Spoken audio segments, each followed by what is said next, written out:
দেখো গাইস, রুমদের বাড়িতে তো সেভাবে জায়গা নেই, সেই জন্য আমি পেয়ারা গাছের নিচে সিঙ্গা ডিম ভাজছিলাম। তো দেখো এই পেয়ারা গাছটার কি অবস্থা, এই পাতাগুলো না পুড়ে পুড়ে গেছে, বুঝছো? তখন পুড়ে পুড়ে গেছে, তো আমি ভাবলাম যে তাহলে একটা কাজ করি, উনানটাকে একটু টান মারি। এই জায়গায় যেহেতু উনানটা থাকে, মানে এটা ব্যবহার করা হয় না, মাঝে মাঝে আমি ধরো একটু গ্যাস ওভেন সব বাইরে বের করতে লাগে, সেই ঝামেলা বলে মনে হয়। তো সেই জন্য আমি এখানেই মাঝে মাঝে একটু ডিম টিম পোস্টোস করে নিই। তো আমি উনানটাকে এখন টান মারলাম, মারার ফলে কী হলো, উনানটা একদম এখান থেকে এই পর্যন্ত সব ফাইটে গেছে। এটা হচ্ছে তিন চার বছর হলো, 3-4 বছর আগে জেঠি আমাকে বানিয়ে দিয়েছিলো, আমি মাটিয়ে এনে দিয়েছিলাম।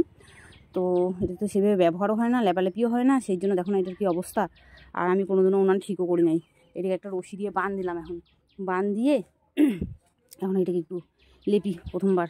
দেখছো কেমনভাবে ঠিক করছি, আমি ঠিকই করতে পারি নাই। মানুষের উনানের মাথা কত সুন্দর চোখা চোখা থাকে, কত সুন্দর থাকে, আর এটা যে কী হলো কে জানে। তো যাই হোক, এটাকে ঠিকঠাক করলাম কোনো রকম আর কি, চলার মতো। চলবে কি না চলবে জানি না, উনানে দেখা গেলো আগুন দিতে দিতেই ফাইটে গেলো, আমি জানি না কী হবে। তো এটার কথা মনে পড়ছে কিসের জন্য বলো তো, কারণ আমরা আমিষ গ্যাসের মধ্যে, মানে যেটার মধ্যে রান্নাবান্না করে খাই, ওই গ্যাসটা না শেষ হয়ে গেছে, বুঝলা? তো আজকে এখন ঠেলায় পড়ছি, তাই এই উনানটার কথা মনে পড়ছে। তো সেই জন্যেই এত কিছু সকাল সকাল উনান ঠিক করা করি। তো যাই হোক গাইস, রুম তো গেলো এখন বাজারে, তো বাজার থেকে আসো, পরে তোমাদের সাথে কথা হবে। গাইস, রুম এখন আসলো বাজার থেকে, কিনে আসছি রুম। এটা মিষ্টি কুমড়া, এটা তোর মুন্ডু।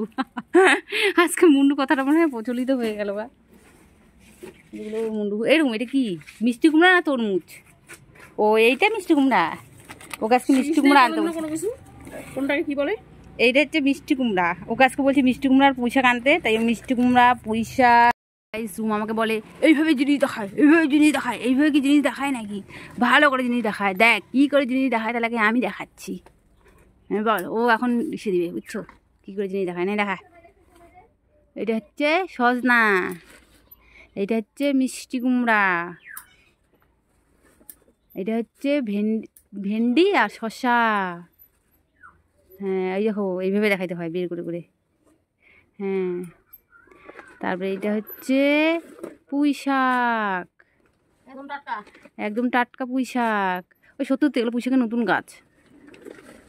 আর এই হচ্ছে ডাটা, আর ওই হচ্ছে লঙ্কাগুলোকে দেখায় না, এই হলো ও মুচা, আর এই হলো লঙ্কাগুলো। ওখানে এই কটা লঙ্কা কেন? এই কারণে 5 টাকা বাড়ছে, লোকটা 2 টাকা নেই, কি দিবে বলে তাহলে লঙ্কা নিয়ে নাও, দিয়ে দাও, বাড়িতে তো আসি। ঠিক আছে, এখন খাবি কি বল চটাচট, আমি আরো বাড়ি যাবো, রান্না করবো ফটাফট। উনান ঠিক করছি দেখ, উনানের জায়গাটাও পরিষ্কার করছি। আমি ভাবতেছি রান্না করতে গিয়ে উনানটা আবার ঠ্যাক করে ফাইটে না গেলেই হইলো। আবার বাজার করেও হয় না, আবার পেঁপে রাখি কিসের জন্য? শিঙি মাছটা এমনি আলু দিয়ে করবো, আলু আর টমেটো দিয়ে। ঠিক আছে, আমি ফটাফট রান্না করি, দেখ রোদ চলে আসলো। আমি গাইস রুমকে দেখা দেখা দেখা, তাহলে মাইরে ফেলবো তোকে আজকে। দেখা লটারি কই দেখা, ওর একটা লোক আসছে দোকানে, আইসে ওকে একটা লটারি দিছে, ও লটারিটা রাখছে। লটারিটা হচ্ছে লাগলে নাকি 1 কোটি লাগবে। দেখা কোথায় লটারি, দেখা লটারি বের কর, ভন্ডামি, লটারি বের কর, লটারি বের কর। গাইস এই যে এখানে ভাত বসানো হয়েছে, আর এখানে আমি করতেছি মিষ্টি কুমড়া আর আলু আর পুঁই শাকের একটা চচ্চড়ি মতো। আর কি গরম হয়েছে বাবা। এইটা হচ্ছে আমি শিঙি মাছ নিয়ে আসছি, শিঙি মাছ দিয়ে বানাবো। তো আমি এটা উনানেই করবো। আর ঢেঁড়সটা হচ্ছে ভাতের মধ্যে সিদ্ধ দিব, কারণ রুম বললো রুমে প্রচণ্ড খিদা পাই গেছে, সেই জন্য। তো গাইস আমি এখন রান্নাবান্না করি, মাছ টাছ ধুই, পরে তোমাদের সাথে কথা হবে। কি করতেছিস সবু?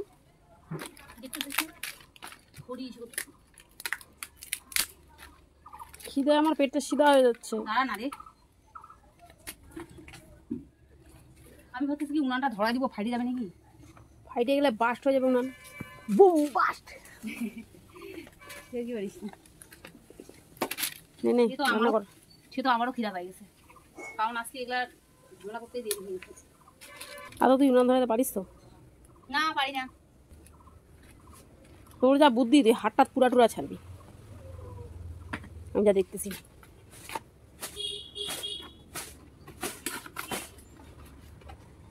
আমি ভাবতেছি উনানটা ফাইটে যাবে না তো। এ পোকাটা যা, উনান টুনান আবার ক্যান ফাটবে না, জয়েন যে দিয়ে রাখছি, পারবে না। বাস দেখছিস জ্বলে গেল। দেখো গাইস সোনান টোনান ধরা দিল কেমন আমাদেরটা মনে হয় না পিকনিক পিকনিক যে আমরা পিকনিক খাচ্ছি গরম লাগতেছে হ্যাঁ খিদে পাইছে খুব খুব মানে পেটে মনে হয় ইঁদুর দৌড়াচ্ছে তাহলে দিই ভাত বাড়ি দিই এটার মধ্যে জল দিয়ে না না না আগে রান্না হোক তারপরে খাবো খায় না খিদে পাইছে না বললাম তো আগে রান্না হোক তারপরে খাবো দেখো গাইস উনানটা যেহেতু আজকে লেপা হয়েছে তো উনানটা বারবারই নিভে যাচ্ছে এই তরকারি দিয়ে আজকে ধোয়া ধোয়া গন্ধ না উঠলেই হইলো তো যাই হোক এখানে তরকারি হচ্ছে ধোয়া ধোয়া তরকারি আর এই যে দেখো এখানে ভাত বাড়লাম আলু সিদ্ধ ঢেঁড়স সিদ্ধ আর মিষ্টি কুমড়ো আর সব কিছু দিয়ে চচ্চড়ি তো গাইস প্রচণ্ড পরিমাণে খিদা পেয়ে গেছে তো এখন খাওয়া দাওয়া করি পরে তোমাদের সাথে কথা হবে গাইস খাওয়া দাওয়ার পরে আমি এই দেখো রেডি হয়ে গেছি এখন ওই বাড়ি যাবো তো তোমাদের সাথে পরে দেখা হবে এই যে আমি এখন বাড়ি আসলাম এখনো ঢুকি নাই এই যে দিদিমার সাথে ফুচকা শুয়ে আছে দেখো কত খুশি বাবা আমাদের বেটা কই চুল কাটছো তুমি গাইস আমাকে তাকায় আছে আমার দিকে আসলে আমাকে 3 দিন 4 দিন পর পর দেখে না আমাকে তাকায় তোর বাবা কই আমাদের বাবা কই গাইস প্রচণ্ড পরিমাণে গরম এই দেখো দিদিমা আর আমি মন্দিরে এখন বসে আছি আসার পরে জল টল খাইলাম একটু বাইরে বসে কথা বললাম ফুচকাকে একটু নিলাম নেওয়ার পরে ছাগলগুলোকে বাইন্ধে দিলাম আর এখন একটু মন্দিরে বসে আছি খুব গাইস এখানে কত সুন্দর ঘাস এখানে ছাগলগুলোর গাছকে বাইন্ধে দিলাম খুব অত্যাচার করে এরা ছাড়িয়ে দিলে সেই জন্য এরকম দেখে এবার একটু এই যে এটা এখানে এখন খাক আর আমি এখান থেকে কয়েকটা বেগুন তুলি গাইস আমি এই যে কাঁঠাল গাছে কাঁঠাল মই লাগালাম এখন এই কাঁঠালটা পারবো আমার এই বাড়ির ডিউটি শেষ আমার খাওয়া দাওয়া হয়ে গেছে আজকে জানো এখন পর্যন্ত আমি ঠাকুর পূজা দিই নাই তাই এখন ওই বাড়ি যাবো ওই বাড়ি গিয়ে ঠাকুর পূজা দেবো এই যে দেখো এখানে জল বসাই দিচ্ছে জল গরম দিদিমা এ জল গরম হয়েছে রে তো এই যে দুধ বন্ধ করে দিচ্ছি গ্যাসটা গাইস এই যে দুধের বোতল নিয়ে আসলাম আর এই যে সবজিগুলো সব ছিঁড়ে টিড়ে রাখছি এই যে এখন মাথা চিরুনি করবো চিরুনি করে ওই বাড়ি যাব কারণ এখন পর্যন্ত আমি ঠাকুর পূজা দিই নাই তো ওইখানে গিয়ে আবার ঠাকুর পূজা দেবো গাইস আমি টোটো পাচ্ছিলাম না তাই অন্যদিকে একটা টোটো যাচ্ছে তো ওই টোটোর মধ্যেই উঠলাম তো অনেক দূরে আমাকে নামাই দিচ্ছে তো রাস্তায় দেখো না পারমিতাকে পাইছি ওকে দিয়েই ব্যাগ টানাচ্ছি আর এদিকে আমি বলছি যে একটু আগায় আসিস দেখতে পাচ্ছিস না ওরে আমার বুকের ব্যথা হয়ে গেল রে ব্যাগটা কি ভারী রে আমি একদম হাঁপায় গেছি তো গাইস রুমদের বাড়ি আসার পরে আমি পূজা টুজা দিলাম আর আমার একদমই ভালো লাগতেছিল না সেই জন্য আমি আর কোনো ভিডিও বানাইনি গাইস এই দেখো আমাদের অবস্থা দেখো আমি একদম কোমলের নিচে পড়ে আসি আর এই যে একে দেখো বসে আছে এই দেখো উপরে ফ্যান চলতেছে ওর লাগতেছে গরম আর আমার লাগতেছে ঠান্ডা 12:15 বাজতে চললো নাটক করবি না হ্যাঁ তো গাইস ব্লগটা এখানেই শেষ করি টাটা গাইস তোমরা সবাই ভালো থেকো